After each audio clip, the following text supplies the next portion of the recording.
The Changeling is a movie that came out in 1980 and has been released by Second Sight Films, and is one of their fantastic packages that they've recently been doing. I thought Extra was a terrific disc, and they just seem to have upped the ante with The Changeling, a movie that I had briefly heard of but not enough to really lodge into my brain as a movie I wanted to check out. And when you hear about horror movies, the most prominent ones you hear about are The Exorcist and The Shining, two fantastic horror movies, and I didn't think I'd find anything that would really raise the bar up to those kind of levels, but I feel that The Changeling is one of those movies, a movie that sits comfortably amongst The Exorcist and The Shining as a fantastic horror movie that does follow several tropes of ghostly paranormal adventures, but also breaks the preconceptions as well. We have this character played by George C. Scott, who is grieving the death of his son and his wife in a tragic accident, and he needs to get out of the city, out of their home, to break out of that and get lost in his work. He is a musical composer, and he goes to this town and ends up living in this rather large house that, because of his prominence and his work that he does, he's been allowed to stay in. Of course, he's paying rent for that, doesn't get to stay there for free. And things start to go bump in the night, quite literally. As he stays there every night or every morning at 6 AM, these loud pipes start to bang and clatter and make noise. And one of the best things about the movie that I liked is it doesn't get afraid. He doesn't get scared or run away or panic. He is curious about why this has happened. He is practical about what is possibly going on here. And as things start to happen throughout the house, he ends up getting involved with a medium to come to the house. And one of the best scenes I think I've ever seen of a medium it was absolutely fantastic. We have a medium who is writing down, she's talking to the spirit and writing things down. She's asking questions and just scribbling, and there's somebody like moving the paper, and you never quite see what she's writing. Sometimes it's just scribbles and it passes out, and it's such a well shot and well executed scene that it had the hairs in the back of my neck standing up watching this thing. It plays out so well, and then there is a moment afterwards where we realise that our main character has been recording this and he's listening to it back. And where we didn't hear anything, there seems to be a ghostly voice on the tape as well, answering these questions that she was writing down the answers to. And again, if you think you can get creeped out anymore, it makes you even more agitated. The story goes in places that I wasn't expecting it to go, and I did like the fact that our main character was never afraid, never terrified of this spirit. He was always trying to figure out what it was up to. He seemed to be kind of practical about this situation where you should be anything but practical. And for a movie that deals with paranormal, it never quite went the typical route that people go when dealing with paranormal activity in movies, which I really enjoyed.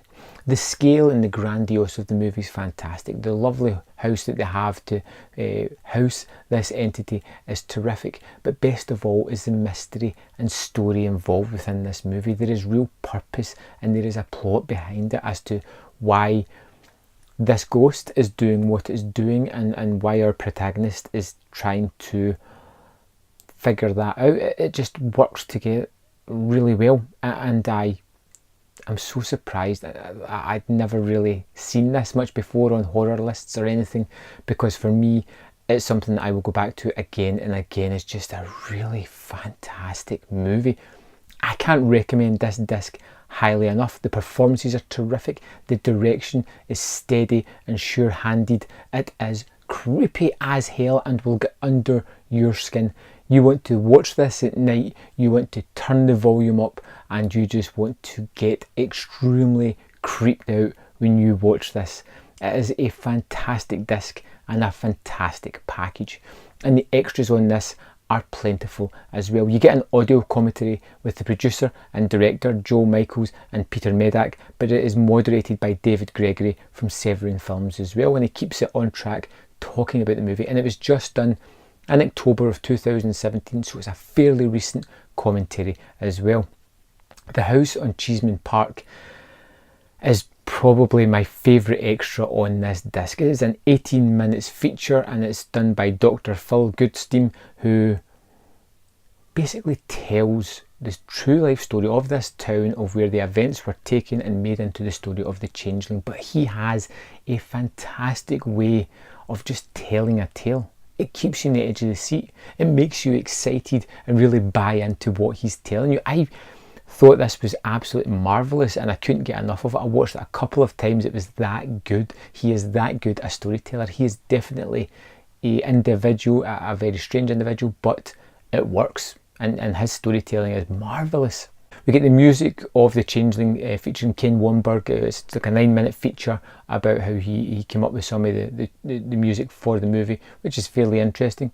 We get Building the House of Horror with art director Ruben Fried, which is 11 minutes long. That's talking about how this was his first job, and working with certain people, and how it was all built up. The house specifically, they talk a lot about how they had to like age it and things like that. And there is a kind of somber moment in the middle of it as well, as he talks about a family tragedy that happened. But just again, it's one of these things that you can just watch, and it's giving you lots of information, but it's good information along with some good anecdotes as well. The Psychotronic Tourist is a 16-minute tour of various filming locations. You have these people who've obviously watched the movie, love the movie, and start to visit the various locations, reenacting some of the scenes. It may just have been a part where George C. Scott walks in front of a fountain, but they go there, they find the fountain, they do exactly the same thing. It's an odd little addition, but it's a kind of fun and unusual one to have on a disc. The Master of Horror, Mick Garris, on the Changeling, which is a 5-minute, as this film historian talks about the Changeling and the effect that it had. On top of that, we get an original theatrical trailer, which is 2.5 minutes, and we get a TV spot, which is about 30 seconds.